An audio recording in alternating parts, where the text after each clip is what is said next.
हमारे चैनल को सब्सक्राइब करें और नई अपडेट्स के लिए घंटी के बटन को जरूर दबाएं।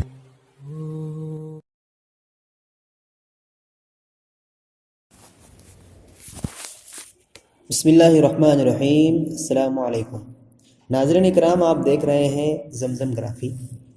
आज हम गुजरात फाइल्स पस पर्दा हक़ाइक़ का इंकशाफ, इसका बाब दुआम यानी सेकंड चैप्टर की फर्स्ट एपिसोड डालेंगे। अपने आला ज़िम्मेदारों को ईमेल करना और फिर उनकी जानिब से मज़ीद गहराई से तहक़ीक़ात करने की बाबत मुस्बत यानी पॉजिटिव जवाब मौसूल होना यानी जवाब मिलना काफ़ी था मेरे लिए कि मैं इस सिलसिले में गौर और फ़िक्र शुरू कर दूं। तकरीबन 3 महीने गुजरात में गुजारने के बाद और जिन हालात में इन लोगों से मिली थी और जो मालूमात फ़राहम करने के लिए अपनी रज़ामंदी जाहिर कर चुके थे, उससे इस बात का काफ़ी इशारा मिल चुका था कि आगे का रास्ता खासा मुश्किल साबित होगा। क़ुव्वत पर काबिज़ अफराद से सच्चाई उगलवाना यानी कुर्सियों पर बैठे हुए लोगों से सच्चाई उगलवाना, जिन्होंने अपनी ज़ात के अंदर ही हकीकत को बंद करके रखा था, उनसे उगलवाना इतना आसान नहीं था। मेरे रफ़ीक़ कार आशीष खैतान ने अपने इंकशाफ में बाज़ खौफनाक हक़ाइक़ को बेनकाब किया था। इस इंकशाफ में उन्होंने बाबू बजरंगी और जैसे दीगर बीजेपी और वीएचपी लीडरों के मुंह से सन 2002 के फसादात के रोंगटे खड़े कर देने वाली रुदात खुफिया तरीके से रिकॉर्ड की थी। लेकिन मेरा काम इन बलवाइयों के ख़िलाफ़ सबूत इकट्ठा करना नहीं था जो अना को उकसाते ही अपने बहादुरी किस्से बयान करने शुरू कर देते हैं। मेरा पाला उन पुख्ता कार आला पुलिस अफसरों से पढ़ने वाला था जिनमें से अक्सर रॉ और I&B जैसे हसास इदारों में कामयाबी से अपनी खिदमात की मुद्दतें पूरी कर चुके थे यानी रिटायर हो चुके थे। ये सब के सब मोटी चमड़ी वाले एलची थे। उनका मुंह खुलवाने के लिए इख्तियार व इक़्तिदार के बस एक लायक और माहिर तफ्तीश कार की सलाहियतें दरकार थी। उनमें से किसी भी खुसूसियत के लिए मैं ख़ुद को अहल नहीं समझती थी, यानी मैं इसके एबल नहीं थी, एलिजिबल नहीं थी। मनसूबाबंदी के अलावा उसके नफाज की ज़िम्मेदारी भी मुकम्मल तौर पर मेरे ऊपर थी। अगर मैं कोई प्लान करूं उनसे बात निकलवाने की, तो उस प्लान को पूरा कंप्लीट करना मेरे ऊपर था। मुझे मालूम था कि अपने ऑफिस के किसी मातहत का इंतखाब इस काम के लिए मैं नहीं कर सकती, क्योंकि ऐसा करना इजाफी यानी एक्स्ट्रा डेंजरस का बाइस बन सकता था, इजाफी ख़तरे का बाइस बन सकता था। वाज़ेह तौर पर मुझे बता दिया गया था कि मेरे एडिटर मेरे काम की निगरानी तो करेंगे, लेकिन इसके अलावा बाकी तमाम किस्म की जिम्मेदारियों का बोझ मुझे ही खुद संभालना होगा। हर बार जब मैं कोई मुसव्वदा भेजती या कोई कॉपी भेजती, शोमा और तरुण दोनों की जानिब से मुझे हौसला बख्श जवाब मिलते। ये जवाब ज़बरदस्त, इस काम को जारी रखो, या गुड, चश्मे कुशा इंकशाफ जैसे अल्फाज से मुश्तमिल होते थे। ऐसी बातों से जहां मुझे मज़ीद तफ्तीश के लिए हौसला मिलता, छानबीन करने का हौसला मिलता, वहीं ये भी सच था कि मैदान में मैं एक तन्हा सिपाही थी। मुझे अपना ख्याल खुद रखना था और इस बात को यकीनी बनाना था कि तफ्तीश के ज़रिए दियानतदाराना और शवाहिद पर मबनी नताइज बरामद हो, यानी गैर जनितदार रह करके सही दलाइल को, सही सबूतों को इकट्ठा करना हो। बाज़ ऐसे लोग मौजूद थे जो हकीकत से बाखबर थे और उन्होंने इसके साथ जीने का फैसला कर लिया था।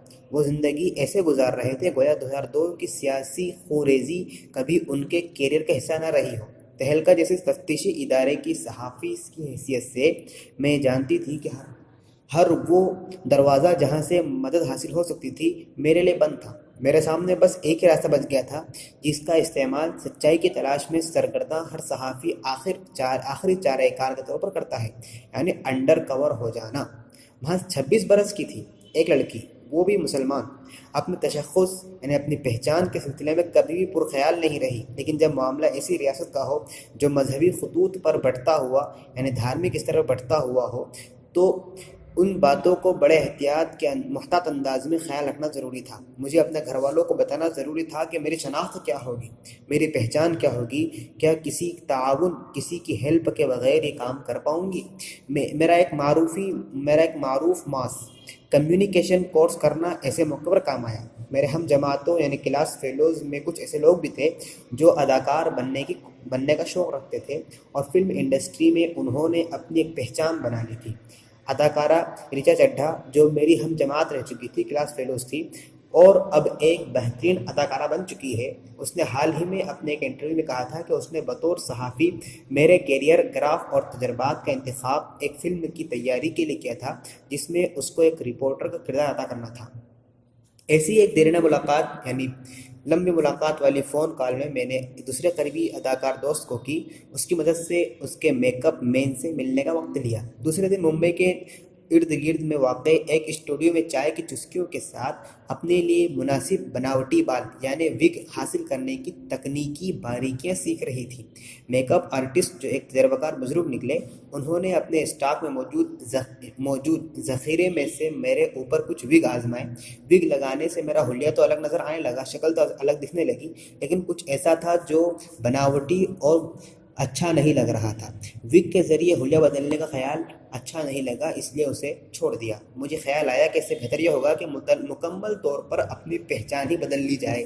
اتفاق سے اپنے کلاس فیلوز کے گروپ میں مجھے ایک ایسے دوست کا ای میل مل گیا جس نے لاس اینجلس کے باوقار ادارے امریکن فلم انسٹیٹیوٹ کنزرویٹری میں داخلہ لیا تھا۔ ایسا لگا جیسے مجھے میری منزل مل گئی۔ میں نے فیصلہ کر لیا کہ میری شناخت بس یہی ہوگی، ایک فلم ساز یعنی فلم بنانے والا جو امریکہ سے گجرات ایک خاص قسم کی فلم بنانے کے لیے آیا ہے۔ یہ خیال تو امید دلانے والا تھا، لیکن اس میں کامیابی کتنی ملنے والی تھی۔ اگلے چند دن میں نے کنزرویٹری کے کام، اس کے فارغین، اس کی فلمیں خصوصاً گجرات پر بنائی گئی اس کی فلموں اور ان میں اٹھائے گئے موضوعات کو سمجھنے میں صرف کیے۔ آخر میں نے فیصلہ کیا کہ میں فلم کے موضوع کو کھلا چھوڑ دوں گی جس کا انحصار میرے بغیر اسکرپٹ کے اسٹوری کے کرداروں کے رد عمل پر منحصر ہوگا۔ مجھے فلم کے لیے ایک نام سوچنا تھا جو پرجوش، روایتی اور اپنے موضوع کی مناسبت سے موزوں ہو۔ مجھے اعتراف ہے کہ فلموں کے شوق سے مجھے بہت مدد ملی۔ مجھے ہندی فلمیں دیکھنا بہت پسند ہے، اور ایسی ہی ایک فلم جس کے بارے میں مجھے یاد پڑتا ہے کہ میں نے کبھی دیکھی تھی وہ راج کمار سنتوشی کی فلم لجا ہے۔ دلی سے ممبئی جانے والی پرواز کے دوران یعنی فلائٹ کے دوران مجھے اس فلم کو دیکھنے کا موقع ملا تھا۔